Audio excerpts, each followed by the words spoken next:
Welcome back to another deep dive. I hope you're sitting down for this one, and I hope you have a coffee or maybe something stronger depending on your time zone, because today we are doing something, well, it's a little bit different. Very different. Usually we take a stack of articles, a heavy nonfiction book, or, a research paper, and we tear it apart to find the golden nuggets. Today, we are stepping into a time machine. A very precise, very data-driven time machine. Extremely precise. We are freezing time. We were looking at a single frozen moment in history to understand how the world works. Or maybe how it's breaking. That might be more accurate. So the date is Tuesday, February 10th, 2026. The clock on the wall, or I guess the clock on the server, reads exactly 10:44 p.m. and 59 seconds Pacific Standard Time. Which is a fascinating time of day if you work in finance. It's a liminal space. It's the witching hour. It really is. Think about where you are at 10:44 p.m. on the west coast of America. You're winding down, maybe you're asleep, maybe you're watching the late news. The U.S. markets are closed. It's been closed for hours. For hours. New York is dark. Even the aftermarket traders have largely gone to bed. But on the other side of the world, the engine is just roaring to life. The engine is just getting started. Tokyo is open, Sydney is open, Singapore is waking up, the money is moving. Is this baton pass, right? Exactly, it's this baton pass. The Western Hemisphere has handed the bag of chaos over to the Eastern Hemisphere, and what we have in front of us today is a snapshot of that exact handoff. We are looking at the GDMAS. The Global Digital Market Analysis System. It sounds like a weapons system from a sci-fi movie. It looks like one too. For the listener, I want you to visualize this because we are going to be describing a visual medium. We aren't looking at a polished Bloomberg article with nice fonts. No, not at all. We aren't looking at a CNBC chyron with a smiling anchor. We are looking at a dashboard designed for someone who does not sleep. It's high contrast, black background. Everything is glowing. Neon text green, red, orange, white. It is dense. Incredibly dense. It's raw data. It's the cockpit of a trader who needs to see the pulse of everything. Gold, silver, crypto, oil, stocks, currencies, all at the exact same second. It's designed for pattern recognition, not for casual reading. And it is screaming. That's the only way I can describe it. When I first opened this file you sent over, my eyes just kind of glazed over. It's a tangle of lines. Yep. It looks like a bowl of neon spaghetti dropped on the floor on the left side. That's the weekly graph. We'll get to the spaghetti in a minute. It's messy for a reason. I'm sure it is. But once you squint, and once you start actually reading the numbers hidden in that spaghetti, there is a story here, a really intense story. There is, a very clear one, actually. It's a story about where value lives in 2026. It is. And before we pull on a single thread of that spaghetti, we have to do the housekeeping. We have to acknowledge the disclaimer right at the top of the screen. It's in bright text, and it is non-negotiable. Right. Let's get the legalities out of the way. Read it for us. It says, this channel does not provide buy-sell signals, entry points, targets, or financial advice. All content is for educational and informational purposes only. Consider that bolded, underlined, and tattooed on your forehead. Yeah. We are here to observe. We are historians of the future today. We are looking at what the market did on this specific Tuesday in 2026. We are not telling you what to do. We aren't telling you what to do with your money. We're just trying to figure out why the market is acting so weird. And frankly, looking at this dashboard, weird is an understatement. Weird is putting it mildly. Because look, I'm not a day trader. I check my 401k maybe once a quarter. But I look at this snapshot, and even I can tell that something is broken in the matrix. Oh, absolutely. We have the US dollar falling off a cliff. We have crypto, which is supposed to be the future of money, right? Yeah. Getting absolutely hammered. Yeah. And then we have Japan. Japan is having a party. Japan is having a rave. And Australia is apparently the king of the world. It's a complete inversion of the last 10 years of market logic.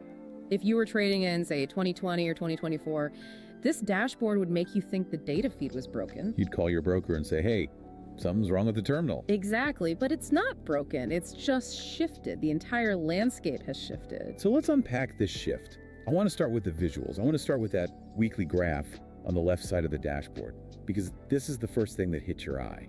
It's the big picture. It's the visual representation of sentiment over time. Okay, describe what we're seeing here in more detail, because to me, it looks like 5 or 6 lines are all drowning and one line is trying to fly away.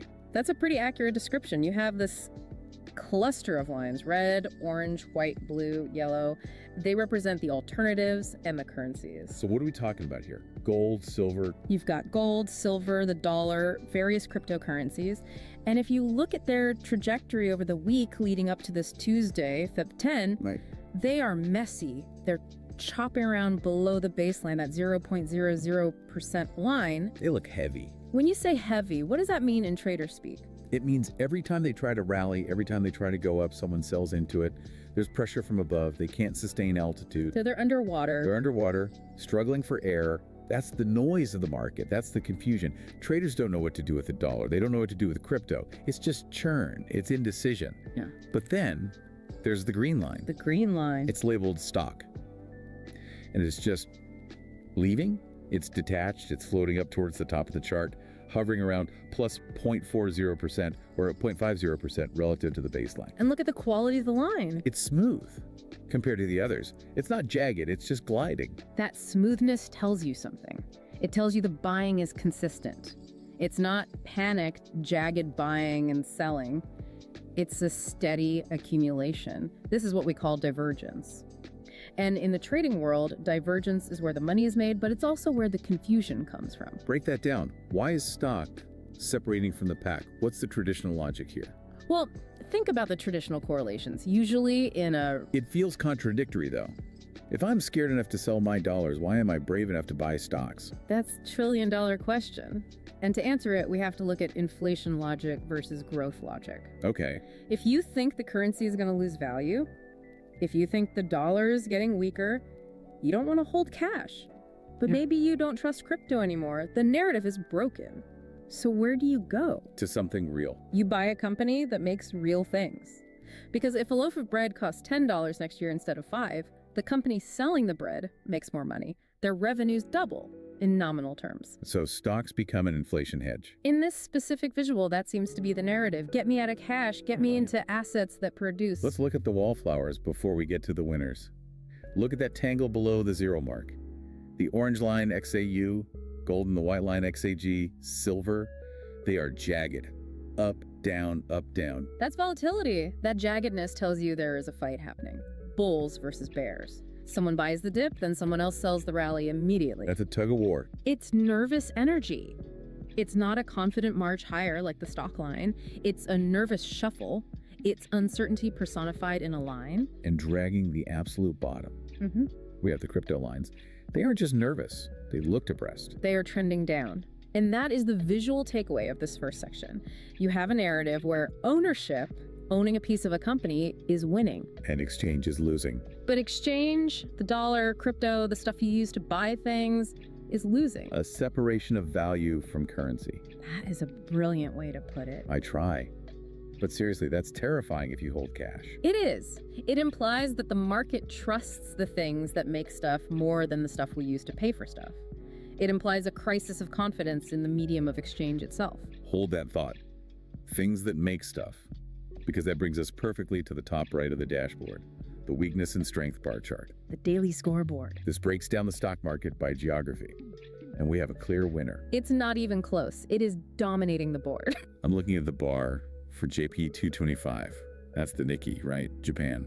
The Nikkei 225, the pride of Tokyo. It is showing a strength of plus 3.55%. Okay, we need to pause on that number. Plus 3.55%. Is that a lot? I mean, in crypto, 3% is a Tuesday morning. In crypto, you wake up to negative 10% and go back to sleep. In crypto, sure, that's noise. But for a major national stock index, the index of the third largest economy in the world, a 3.5% move in a single session is a stampede. It's a what? A stampede. It's practically a geological event. That is not normal market behavior. Give me context. What's a normal good day for a major index like the S&P or the Nikkei? A 3.5% day is a solid good day. Everyone goes home happy. A 1% day is a great day. You're popping champagne corks. Okay. A 3.5% surge. That is usually reserved for recovering from a crash or a massive central bank announcement where they just printed $1 trillion. That is panic buying. Panic buying. FOMO. Institutional FOMO, fear of missing out. It looks like every hedge fund manager in the world woke up on this Tuesday in 2026 and decided they needed to own Japan right now. So it's 10:44 p.m. in California. Japan has been open for a few hours. They are ripping higher. But why? Japan has been the sick man of the economy for so long, hasn't it? The lost decades. Exactly. For 30 or 40 years, betting on Japan is called the widowmaker trade. The widowmaker. Yeah, because you'd bet on a recovery and the market would just grind sideways or down, you'd lose your shirt. But in 2026, if we are seeing a 3.5% rip, it implies a structural break from that history. What kind of structural break? Well, usually a move this big means one of two things. One, the currency has collapsed, so stocks look cheap to foreigners with dollars or euros. Or two, they are finally inflating. They're finally getting that growth and corporate reform they've been chasing since the 1980s. We'll check the currency in a second to see if it's a currency collapse. But it's not just Japan, right? Look at the rest of this list. It's a sea of green. Europe is drafting right behind them. Look at the DE30. The German DAX, up 1.29%. That's a very strong day for Germany. Germany is the industrial engine of Europe. If Germany is up 1.3%, it means people are betting on manufacturing. They are betting on cars, chemicals, machinery. And France, the CAC 40, FR40, up 0.89%. Eurostoxx 50 up 1.15%. So basically, Eurasia is booming. From Paris to Tokyo, people are buying stocks. It's a synchronized rally across the Eurasian landmass. It's a vote of confidence in the old world economies. But then we have to cross the Atlantic, we come back home to the U.S., and this is where the deep dive gets weird. It gets really weird. Because the U.S. indices are green, Yeah. but they look pathetic compared to Japan. They are lagging significantly. It's like they are moving in slow motion. We've got the U.S. 30, the Dow up 0.38%, the S&P 500, the U.S. 500 up 0.25%, and a tech-heavy NASDAQ, the USTech, up just 0.19%. Think about that spread. The NASDAQ, the home of AI, the home of the future, the home of the Magnificent Seven, is up 0.19%. The Nikkei, the home of old school manufacturing and banking, is up 3.55%. That's an 18x difference. It's a massive performance gap. It's not just a gap, it's a chasm. It's a statement from the market. Why? Usually the U.S. leads, right? We have this saying, when the U.S. sneezes, the world catches a cold. Usually, yes. That has been the rule for the last century. But here, the world is running a marathon and the U.S. is wheezing on the starting line. What is dragging us down? Why is the U.S. losing its mojo in this snapshot? To find the answer, we have to look at the currency. Look at the bottom of that strength chart. Who is the biggest loser? Oh, wow. The DXY, the U.S. dollar index. It's the only significant red bar on that list. It's down negative 0.75%. A 0.75% drop in the dollar index is a body blow. The DXY isn't just one pair, it is a basket.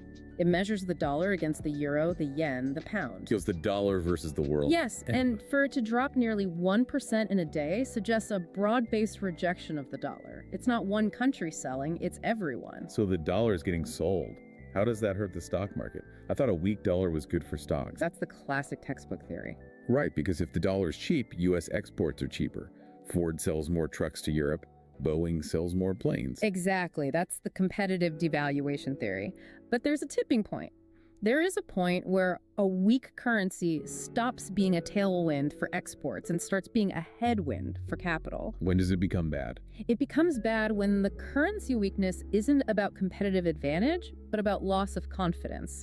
If I'm a Japanese investor or a European investor and I see the dollar tanking by nearly 1% a day, do I want to buy Apple stock?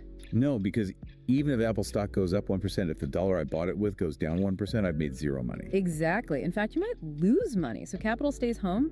The Japanese investor says, why would I take the currency risk in America? I'll just buy Sony. The Nikkei is flying and the yen is moving. So the weakness in the dollar is acting like a force field. It's keeping foreign money out of the U.S. stock market. And simultaneously, that capital that is fleeing the dollar has to go somewhere. It seems to be landing in Tokyo and Frankfurt. It's a rotation, a great rotation away from the U.S. The data certainly suggests that on this specific Tuesday, the world is diversifying away from Uncle Sam. It's a reallocation of global portfolios. And the U.K. isn't doing too hot either. The U.K. 100 is slightly in the red, minus 0.09%. London is stagnant, caught in the middle. But the real headline is that U.S. versus the world divergence. It raises questions about the U.S. economy in 2026. What kind of questions? Is there a debt crisis? Is there political gridlock?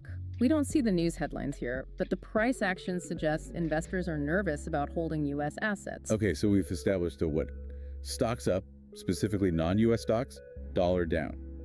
You want to go deeper, literally deeper into the dashboard. Yeah. Let's look at the monthly table in the center. This is where we zoom out. The weekly graph was the noise. The strength chart was the daily scoreboard. The monthly table is the signal. It tells us the trend. And if we look at the Forex section, wow. Just wow. There is a king on the throne, and he's wearing a cork hat. the Aussie. The Australian dollar, AUD. It is up 9.59% for the month. Incredible. It's almost unbelievable. Nearly 10% in a single month. For a currency, I mean, if a stock goes up 10% in a month, that's a great month. But for a currency, That is an emerging market move. That is a crypto-style move. But this is a G10 currency. This is one of the most traded currencies on Earth. For the AUD to move 10% in 30 days, that implies a fundamental repricing of the global economy. put that in perspective for me. The next closest fiat currency on this list is the Canadian dollar, CAD, and it's only up 1.41%. So the Aussie is outperforming its closest, another resource currency, by a factor of 7. What drives a move like that? Did they discover vibranium in the outback? Did they find the Golden City? They might as well have. Look, the Australian dollar is what we call a high beta currency. It is a proxy for global growth and specifically commodities. Hard resources. Hard resources, iron ore, coal, lithium, copper, the stuff you need to build things. The building blocks of civilization. Exactly. If the world is slowing down, if everyone is scared of a recession, the Aussie dollar gets crushed. No one buys rocks during a recession. But if the Aussie dollar is ripping 10% higher, It means someone is buying a lot of rocks. it tells you that somewhere, probably in China or India, furnaces are roaring, construction cranes are moving, the world is building. So this connects back to the stock market rally in Japan and Germany. It fits the puzzle perfectly. Japan and Germany are manufacturing hubs. They make cars, robots, machinery. To make those things, they need raw materials. Who sells the raw materials? Australia? Australia. It's the source. The trade is the world is building again. It's a massive industrial renaissance signal. Capital is flooding into the inputs of production. It's not a tech boom, it's a stuff boom. But look at what they're fleeing from. We mentioned the dollar was having a bad day, but on the monthly chart, it's having a catastrophic month. USD is down 4.13% over the last 30 days. And the British pound, even worse. GBP is down 6.08%. Stop and think about that. If you are a British citizen and you wanted to go on vacation to Australia, your purchasing power just dropped nearly 16% relative to the Aussie dollar in 1 month. That is a currency crisis. We don't use that word lightly, but losing 6% of value in a month for a reserve currency like the pound sterling is a crisis-level event. What does that do to a country? It destroys import businesses. It fuels inflation at home. The price of everything from iPhones to bananas just goes up. Why? Why are the US and UK getting pummeled while Australia flies? Think about the economies. The US and UK are service economies. They are financial economies. They export debt, banking, consulting, software. Intangibles. Intangibles. Australia exports hard rocks. Real stuff. Tangible assets.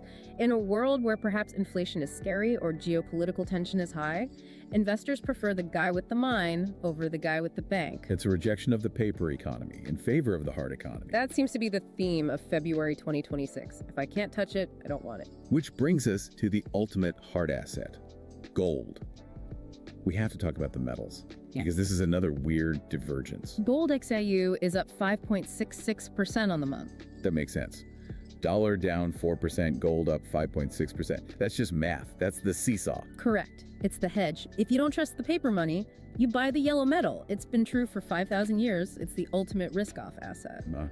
Look at silver, XAG. Oh, the poor cousin. It's down negative 0.35%. Now this is interesting, because usually silver acts like gold on steroids. What do you mean? If gold is up 5%, silver should be up 10%. Because silver is a smaller market, it moves faster, it's more volatile. It's like gold's hyperactive little brother. But it's not. It's flat. Why? This is the nuance. This is where we separate the monetary trade from the industrial trade. Gold is a monetary metal. It sits in central bank vaults. It's pure wealth storage. Great. Silver is a hybrid. Yes, it's money, but it's also an industrial metal. It goes into solar panels, electronics, batteries. So wait, if we just said there's an industrial renaissance causing Australia to boom, why isn't silver booming too? Silver is industrial. That's the contradiction, and it forces us to refine our theory. Maybe the Australia boom isn't about all industry. Maybe it's specifically about heavy industry steel, iron, And not tech. and not electronics or green energy. Or maybe the gold move isn't about growth at all. Maybe the gold move is purely about fear. Fear of the dollar collapsing. Exactly. If the move into gold is 100% driven by get me out of the dollar, but there isn't actually that much demand for solar panels or electronics, then gold rises and silver stalls. Wow. It suggests a monetary panic, not necessarily a broad-based healthy economic boom. So, I'm scared of the dollar, get me gold. But also, I want to make money, get me Japanese stocks. It's a confused market. It's a bipolar market. It's greedy and terrified at the same time. It wants the safety of gold, but the returns of the Nikkei. Speaking of terrified, we have to go to the section of the dashboard that looks like a crime scene. It's the crypto section. I mean, oof. The crypto winter of February 2026, is that what we're calling it? It's certainly a blizzard, a deep freeze. I'm looking at these numbers in the monthly table and I'm wincing. It is a sea of red. It's ugly. And for the listeners who hold crypto, this is the part where you might want to look away. Let's start with BNB, Binance Coin, down 17.49%. Nearly a 20% haircut in a month. That is capitulation. That is people throwing in the towel. That's not just a dip, it's a rout. And it's not just the altcoins. Look at the big daddy, Bitcoin. BTCUSD down 8.82%, Ethereum, ETH down 9.20%. So the majors are getting hit hard too, but here is the stat that really jumped out at me, the one that destroys the narrative. BTC XAU. Bitcoin priced in gold. It's down 13.71%. This is the dagger in the heart of the digital gold thesis. Explain that thesis for the listeners who might not be crypto native. Why does this specific number matter so much? So for years, the sales pitch for Bitcoin was, the dollar's going to collapse because the government prints too much money. When the dollar collapses, you need a hard asset. Bitcoin is digital gold. It's scarce. It's the lifeboat. That was the whole idea. Okay. So in our scenario today, February 10th, 2026, the dollar is collapsing. It's down 4%. This is the exact scenario Bitcoin was built for. It is the dream scenario for a Bitcoiner. The dollar is dying. The pound is dying. Inflation is likely running hot. This is the moment. And yet, Bitcoin is down 8% against the dying dollar. It's failing the test, the specific test it was designed to pass. The market is looking at the collapsing dollar and saying, okay, I need safety. Do I buy the code on the internet or do I buy the gold bar? And the answer is pretty clear. And overwhelmingly, they are choosing the gold bar. Not just choosing it, but actively selling Bitcoin to buy gold, which is what that negative 15% tells you. Why? If the dollar is trash, why aren't people buying Bitcoin? They're buying gold. They're buying Australian dollars. Why not Bitcoin? It suggests that on this date, in 2026, the market does not view crypto as a safe haven. It views it as a risk asset. Like a tech stock. Like a highly speculative tech stock, but a bad tech stock. But wait, tech stocks are up, the NASDAQ is up slightly, Japan is up huge. If it's a risk asset, it should be rallying with the Nikkei key. And that is the worst part. It's not rallying with the risk assets, which are stocks, and it's not rallying with the safety assets, which is gold. It's doing neither. It is dumping on its own. It's in its own category of bad. It's orphaned. It's being rejected. This suggests a systemic issue specific to crypto. Maybe regulation, maybe a hack, maybe a crisis of faith. We don't know the news headlines from the dashboard, but the price action tells us that capital is fleeing the ecosystem entirely. That has to be terrifying for the bulls. It challenges the core existence of the asset class. If it doesn't hedge inflation and it doesn't grow with the economy, what is it for? And the market is saying? The market is saying nothing, at least not today. Brutal. So let's recap the personality of the market so far. We have stocks rising, risk on, gold rising, risk off, crypto crashing, risk, whatever. It's like the market is cherry picking. It's discerning. It's saying, we like tangible value, companies, gold, resources. We do not like intangible promises. Fiat currency, crypto. Tangible versus intangible. If I can drop it on my foot, I want to own it. The drop on foot index, it's at an all-time high. Let's look at the daily volatility to see if this is just a monthly trend or if it's happening right now, minute by minute. The matrix in the bottom right corner. The base encounter daily. Yes, it says daily, D-A-L-Y. A little typo in the multi-million-dollar algorithm. I love that. It gives a character, shows a human coded, or a very bad AI. Explain this table. We have columns for BA, CO, and RC. It's shorthand. BA is likely the base currency, CO is the counter currency, and RC likely stands for rate change or range change, essentially a measure of how much it's moving today, how volatile it is. Okay, so what's flashing here? What's hot? Look at the JPY block, the Japanese yen. It's overwhelmingly green. And look at the RC column, plus 8.89%. Whoa, wait, 8.89%. Now, context is key. That might be a volatility score rather than a raw percentage change because currencies rarely move 8% in a day. But regardless of the unit, it is a massive number compared to everything else on the board. It confirms the Japan story. It tells us that the heat is in Japan. High volume, high speed. The algorithms are fighting over the yen.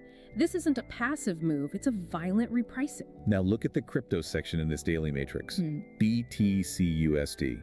Interesting divergence here. The RC is green plus 2.13%. Wait, so Bitcoin is up on the day, It seems to be attempting a bounce. It's up 2% on the daily session as of this minute. but it's down 8% on the month. Exactly. This is what traders call a dead cat bounce. Lovely image. It's a grim term, but if you drop a dead cat from a high enough building, it will bounce when it hits the sidewalk. It doesn't mean it's alive. Ouch. That is vivid.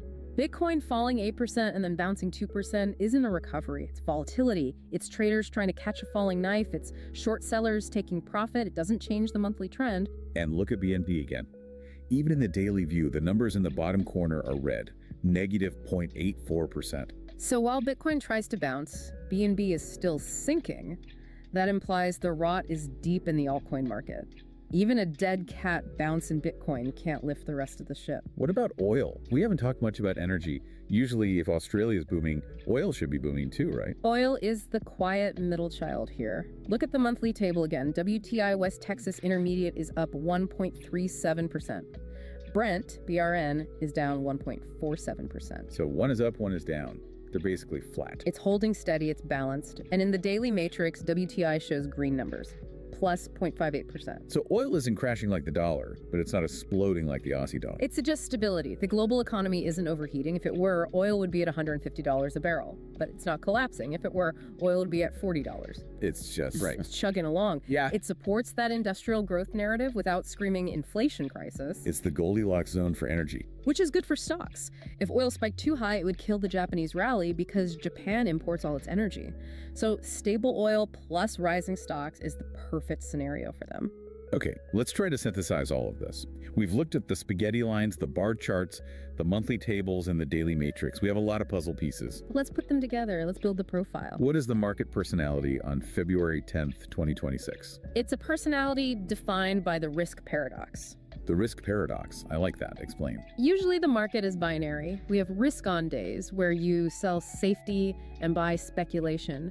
You feel good, so you buy junk bonds and tech stocks. And risk off days. And risk-off days where you sell speculation and buy safety. You sell stocks and buy government bonds. Today's neither. Today is a hybrid. It's both at the same time. We have signal A. Risk is on for stocks, specifically Japanese and European stocks. And risk is on for growth currencies like the Australian dollar. The market is betting on growth and manufacturing. But signal B. Signal B is panic. Risk is O off F for the digital world. Crypto is crashing. The dollar is collapsing. It's fleeing intangible assets. And signal C. The old guard of safety is back. Gold is soaring. The ultimate risk-off asset is performing beautifully. So if I'm a global macro investor looking at this dashboard, what am I thinking? What's the trade? You are thinking that the U.S. economy is the problem. The U.S. is the problem. Think about it. The U.S. dollar is weak. U.S. stocks are lagging. Crypto, which is largely a U.S. dollar-denominated speculation, is crashing. The U.S.-centric assets are failing. Meanwhile, the real-world assets gold, Japanese factories, Australian mines are winning. It's a vote of no confidence in the American financial hegemony. That is a heavy statement. The data doesn't lie. It's a rotation from promises to production. The U.S. dollar is a promise. It's a promise from the U.S. government. With full faith and credit. Exactly. Crypto is a promise. It's a promise of future utility. Gold is physical. Toyota is physical. The market is selling the promises and buying the reality. Is this the end of the U.S. dollar dominance? That's too big a call to make from one snapshot. But it is a warning shot across the bow. When you see the dollar falling and U.S. stocks underperforming, that's bearish. Why is that combination so bad? Usually a weak dollar acts as a cushion for U.S. stocks. Right, the Fed put. The cheap exports we talked about. But that cushion is gone. The fact that the dollar is down and stocks are still lagging suggests there might be a deeper structural issue in the U.S. economy on this date. Maybe inflation fears, maybe political instability, maybe the debt ceiling. The dashboard doesn't tell us the why, but it screams the what. And the what is. Money is leaving. Capital is flowing out of the US-centric financial system and into the real-world production system of Eurasia and Australia. And it's incredible how much story you can pull from a single dashboard. We started with spaghetti lines, and we ended up with a geopolitical shift. Data is just behavior frozen in numbers. Every percentage point on that screen represents thousands of people making a decision. Thousands of people deciding, I don't want this dollar anymore, I want gold. Thousands of people deciding, I don't want this Bitcoin, I want yen. So to recap the winners of our February 10th, 2026 snapshot: Japan, JP225, Australia, AUD, and gold, XAU. The trinity of hard assets. And the losers: crypto, BNB, BTC, ETH, the United Kingdom, GBP, and the USA, USD. The trinity of paper promises. Ouch. When you put it that way, it seems so obvious. In hindsight, it always does. But imagine being a trader in that moment, watching your Bitcoin drop 8% while your neighbor's gold goes up 5%. The psychological pressure to switch. That's what drives these moves. That's what creates the trends. That leads to the thought I want to leave the listener with. We often look at our portfolio, maybe our crypto portfolio in this case, and we see red. We think the money is gone. We think the value evaporates. It's not gone. It's not, is it? Energy is neither created nor destroyed. In markets, money just moves. It moved from Bitcoin to gold. It moved from US dollars to Australian dollars. It relocated. The question is, are you following the money, or are you staying where the money used to be? Are you holding the bag, or are you riding the wave? And the really big question, the provocative one: if the US dollar and crypto, these two giant pillars of the last decade, are both falling simultaneously while gold and stocks rise, are we seeing a fundamental shift in what the market considers valuable? Is it a regime change? Is value no longer about who has the best printer or the best code, but who has the best rocks and factories? A provocative thought for a Tuesday night in 2026. Indeed. We will leave you to ponder that. Remember, this was a deep dive into the data, purely for educational purposes. Yeah. We are financial advisors, just two friends obsessed with the charts. Always do your own research. We'll catch you on the next snapshot. Thanks for listening.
you.